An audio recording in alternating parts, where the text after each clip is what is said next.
Well, good morning. This is Barry Odell with the Church of Christ at Mammoth Spring Facebook page. It is Wednesday morning, January 25th, 2023, and I hope everybody's doing well today. If you're in the snow-covered areas, I hope you're all right, staying warm. I know some folks have lost power here in our area. Hopefully that's not the case for everybody, but anyway, glad to have everybody here today. And we're in 1 Samuel chapter 18, studying through the kings. And right now we're studying the life of Saul, Israel's first king, the first king of the United Kingdom of Israel. And I think we're going to finish Saul today. I think we're going to kind of run through the text a bit quicker and a bit more quickly and end this week of live streaming talking about Saul. Good morning, Gail, Sheila, Sharon. We've got other viewers who are watching. Of course, we're always cross-posted on the Near Churches page. And if you have any questions or comments while we're going through the study, let us know. Put them in the comment section, and I will address them when I see them. Good morning, Diana. Good to see you. All right, so we're in 1 Samuel chapter 18 today, starting in that chapter today.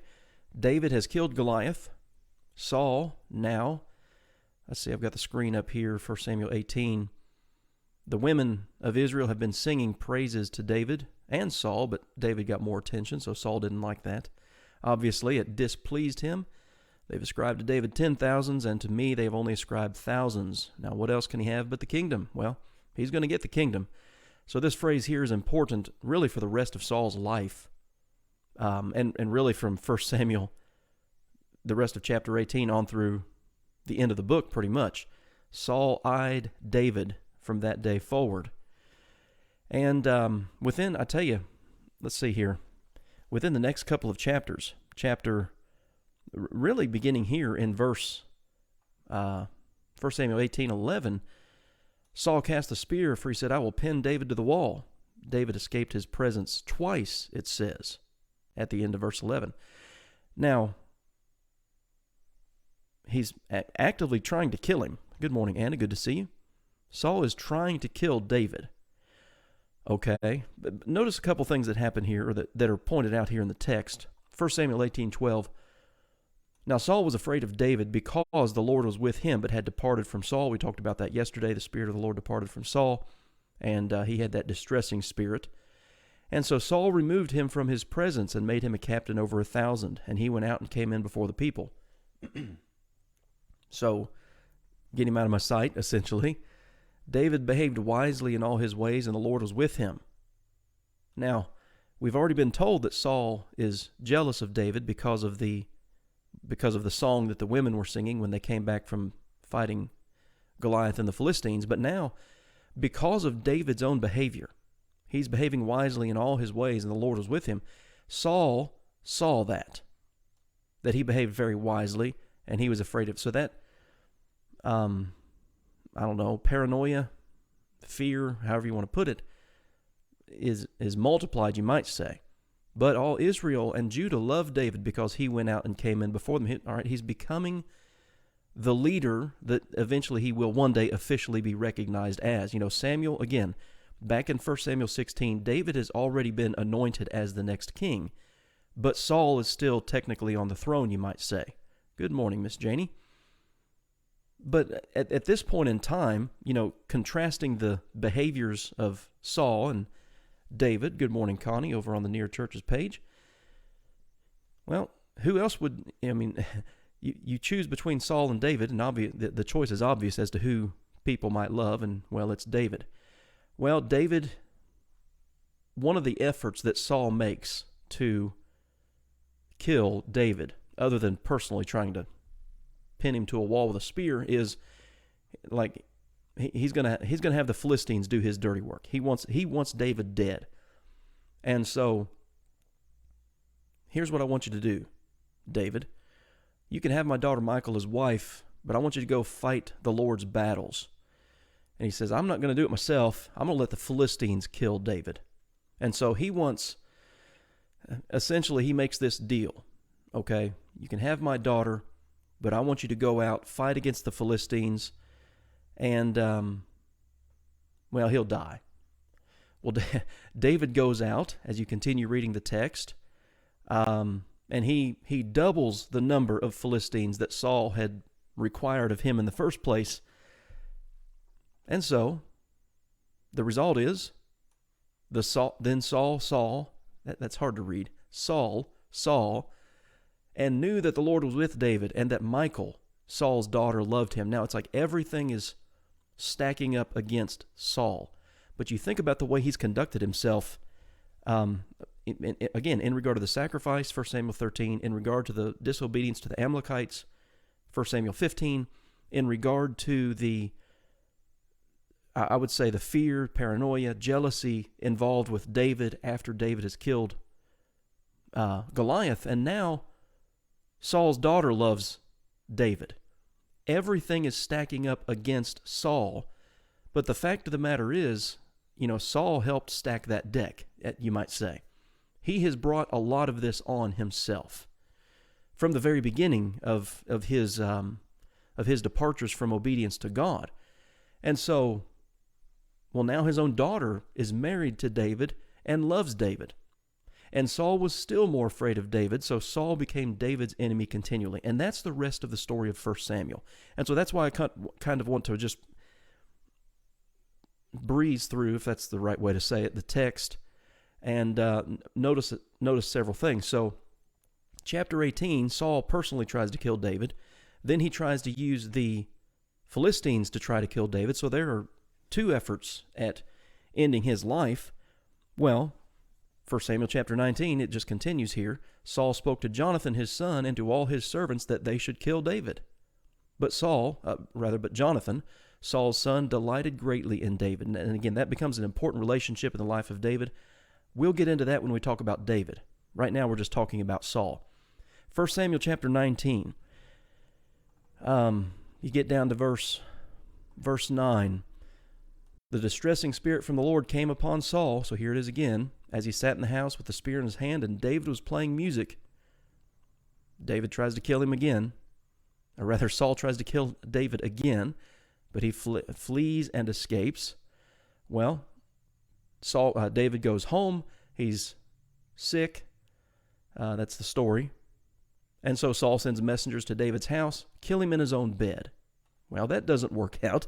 You keep going down into verse 20. They try to kill David again. So you've got 4 to 5 efforts here in 1 Samuel chapters 18 and 19 of Saul doing everything he can to kill David. This is when, you might say, really, this is when you have all of David's journeyings through the wilderness, through the forest, through caves, doing everything he can to live. And this is when a lot of your Psalms are written.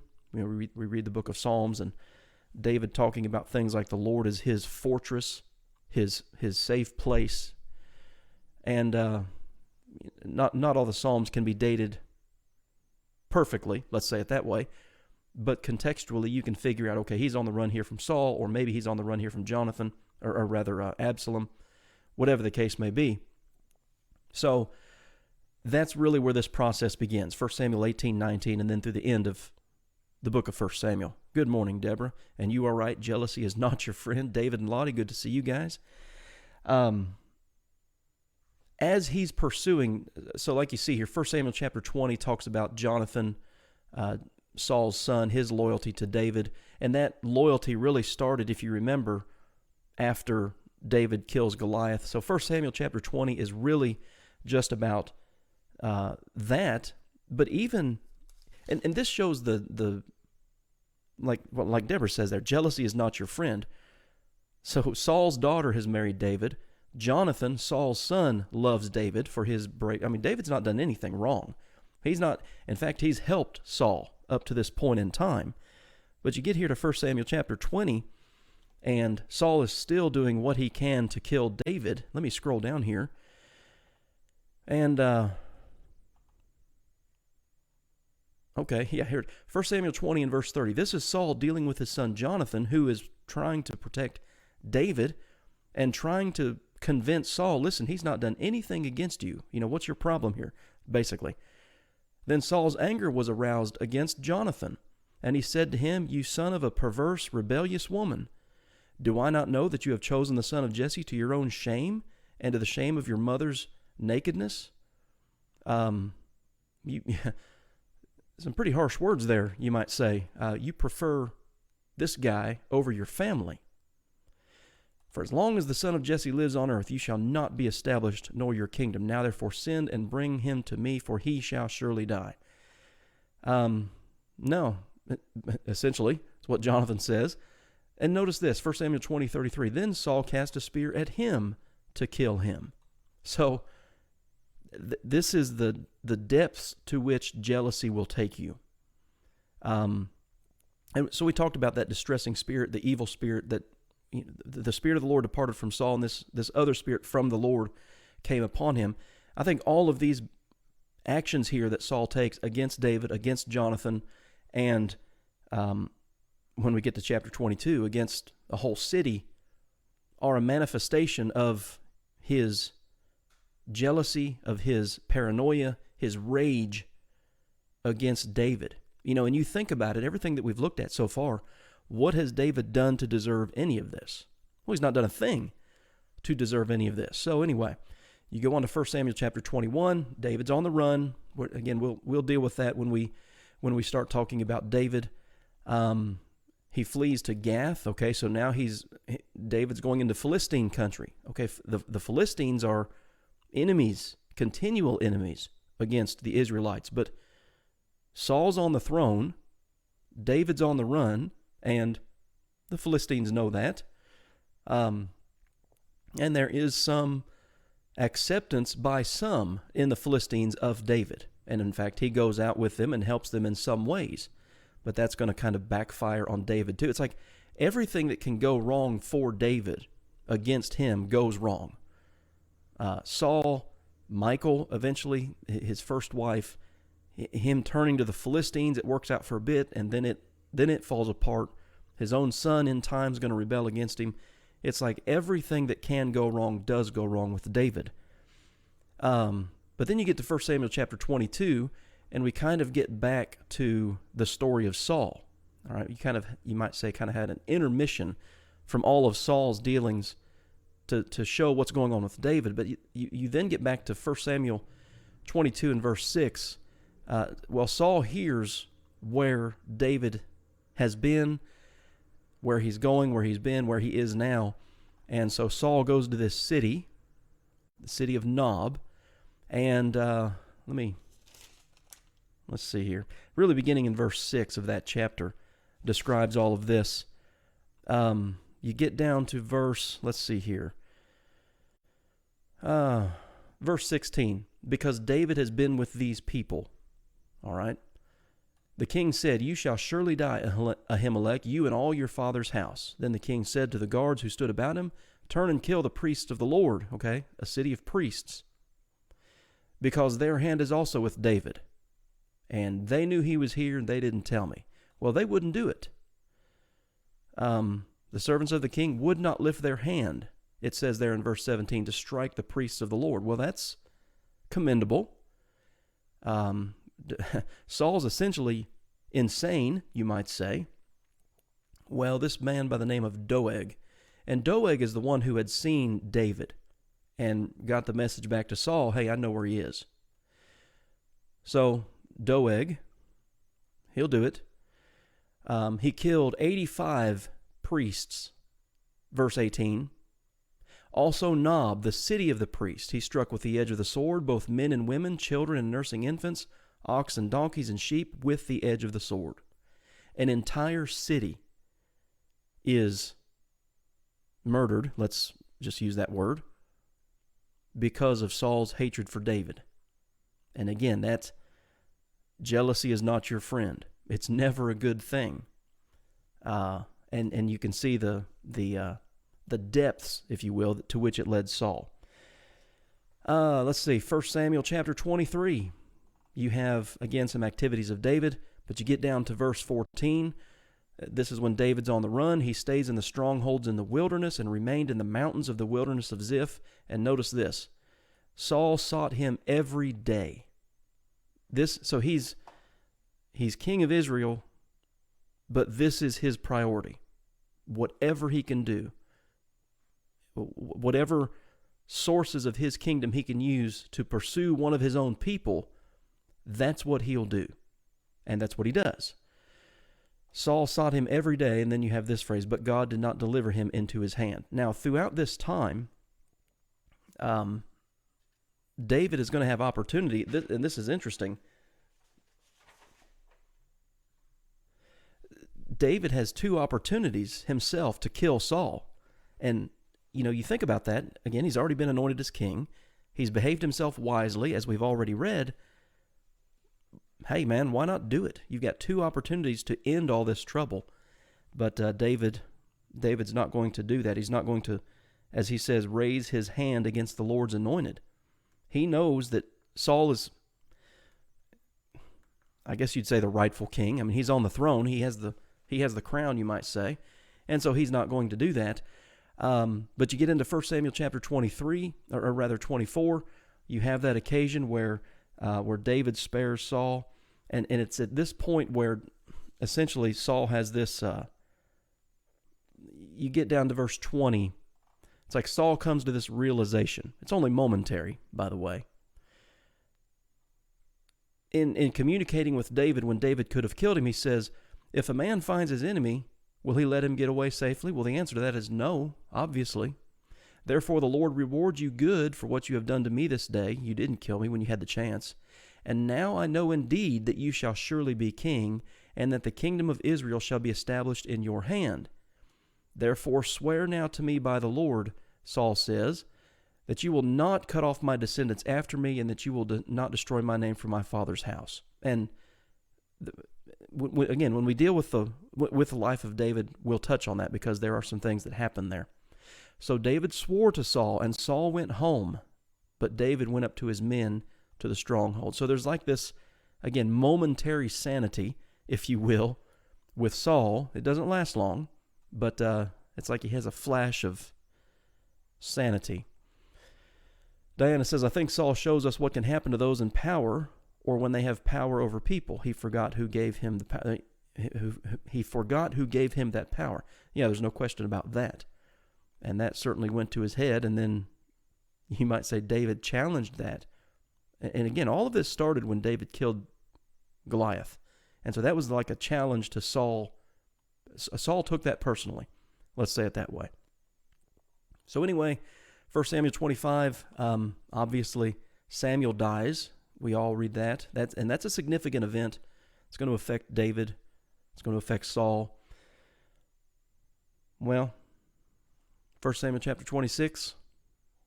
Here you go. This is the title. David spares Saul a second time, has another opportunity to kill him.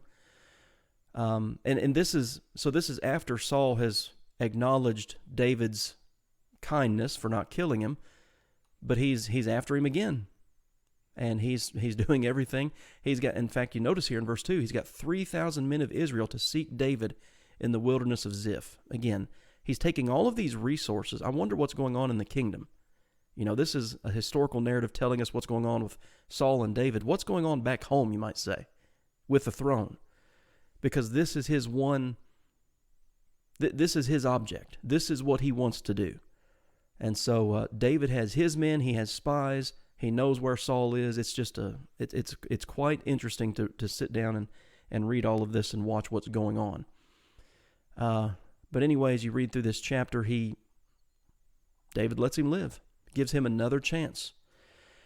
1 Samuel chapter 27, David allies with the Philistines. I mean, he can't stay in Israel because his life is a constant pursuit from the king and his thousands of men who are after him. So 1 Samuel 27 records that. Not a lot of stuff to be said there for Saul, obviously. So Samuel's dead. The Spirit of the Lord has departed from Saul. And 1 Samuel 28 records quite an interesting event here when Saul consults this. The King James uses the word witch, and the New King James uses this word medium. This is a person, some terminology. We might think of the occult. We might think of witchcraft, necromancy, communication with the dead, etc. A lot of terms that come up, but this is one who claims to have power to communicate with the dead. Now, a couple of things are noted here. Hey, Brian, good to see you. A couple of things are noted here. 1 Samuel 28:3. Now Samuel had died, and all Israel lamented for him. But then you have this notation, and Saul had put the mediums and the spirits out of the land. Of course, that goes back to the old law. You can go back to, I have it written down here, Leviticus 20, Deuteronomy 18.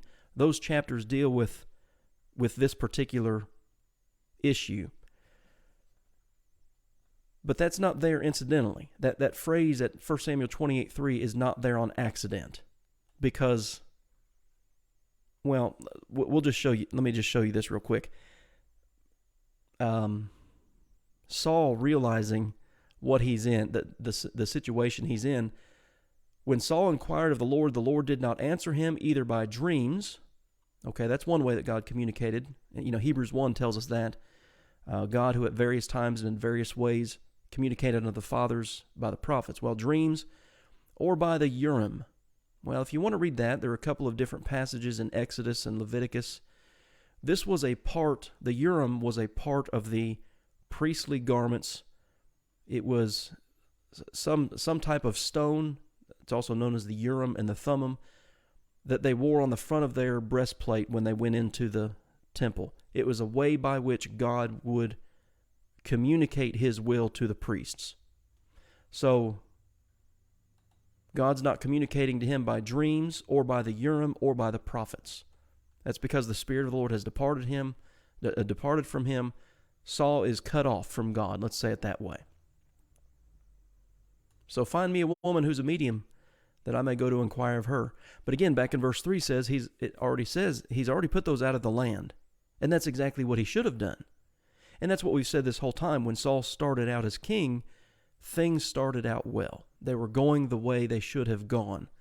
But it didn't take long for it to go downhill. He asked for a seance.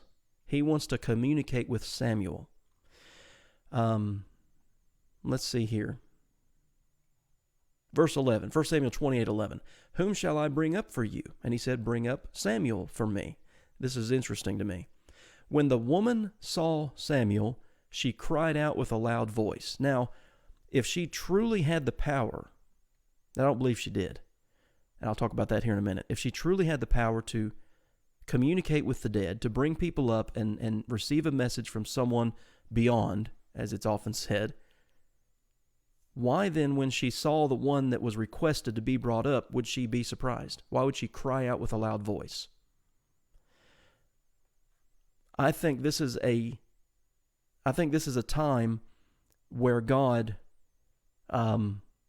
permitted this to happen for a reason. Deborah says, is it odd that he asked for a woman and not a medium? I don't know. I hadn't thought about that, to be honest with you, Deborah. Could very well be. But I don't really know how to answer that one for you. Well, anyway, what do you see? Well, she sees a spirit descending out of the earth. Well, what is his form? It's an old man covered with a mantle, and Saul perceived that it was Samuel, and he stooped with his face to the ground. Again, we're dealing with this idea of witchcraft, occultism, things like this.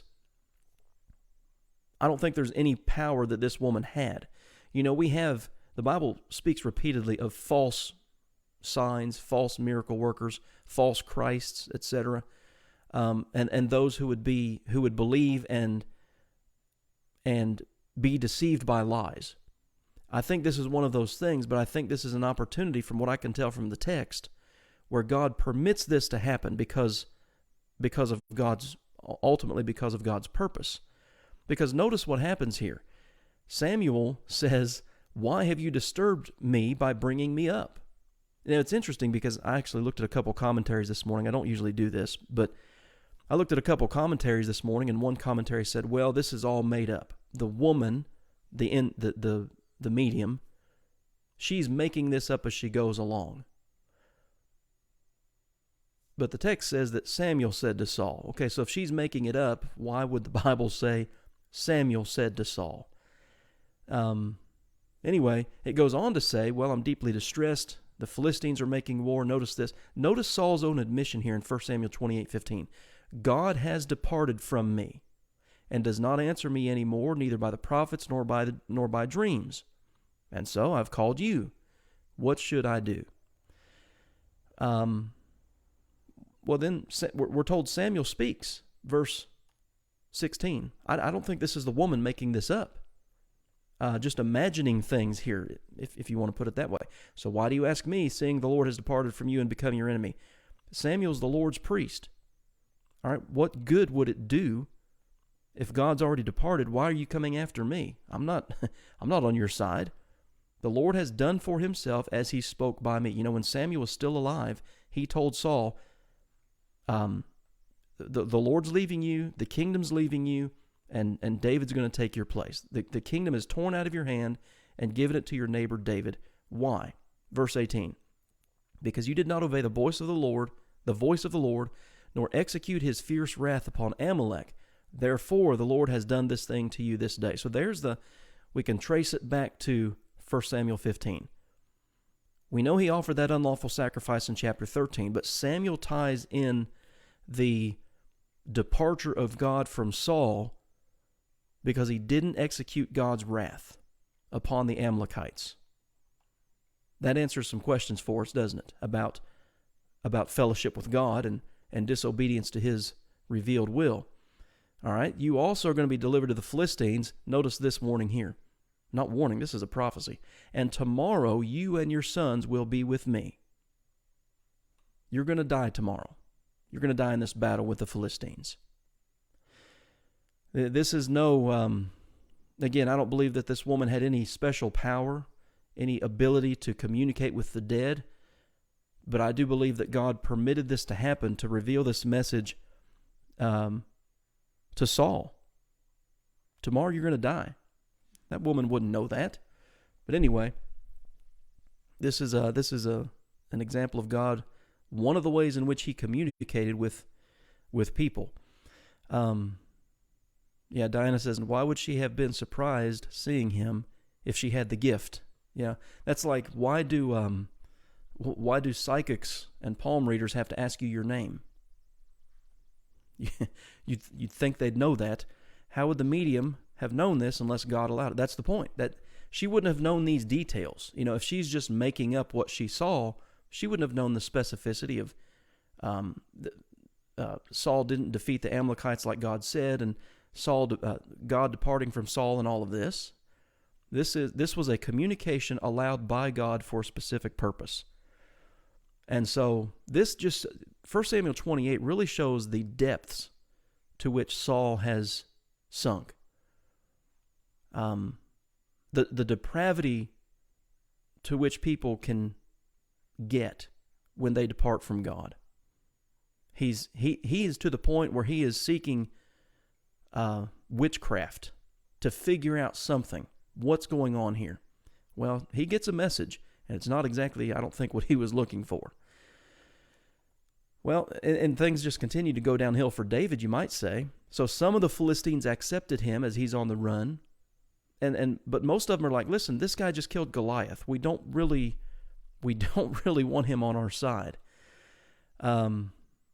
Chapter 30 is about David, but then chapter 31 is about the death of Saul and his sons, including Jonathan. Notice here 1 Samuel 31:2, the Philistines followed hard after Saul and his sons. They killed Jonathan, Abinadab, and Malchishua, Saul's sons. And Saul, eventually, he's wounded in the battle, and he kills himself. And that's where the life of Saul ends, where the biblical record really ends. Like I said, the only other mention beyond this of Saul is in Acts chapter 13, verse 21, where we're told that he reigned for 40 years. So we're going to stop there today. I know there's a lot that we kind of skimmed over, but like I said, this is not a verse-by-verse study. We're just kind of looking at the events that we can trace throughout the history of the kingdom of Israel. So anyway, we'll stop there for today, and we're going to start with David on Monday. We'll come back, Lord willing, on Monday, and we will start looking at the life of David, because there is a lot of overlap, obviously, starting there in 1 Samuel 16, where David is anointed. You know, the first time David is mentioned in your Bible, looking at the way our Bible is arranged, is in Ruth chapter 4. But then we learn of his life throughout the books of Samuel and some of the kings. Anyway. Okay, guys. Well, I guess that is it for today. I appreciate y'all being on here. Hope it's been beneficial to you. Stay warm, and hope to see you back here Monday at 11 o'clock.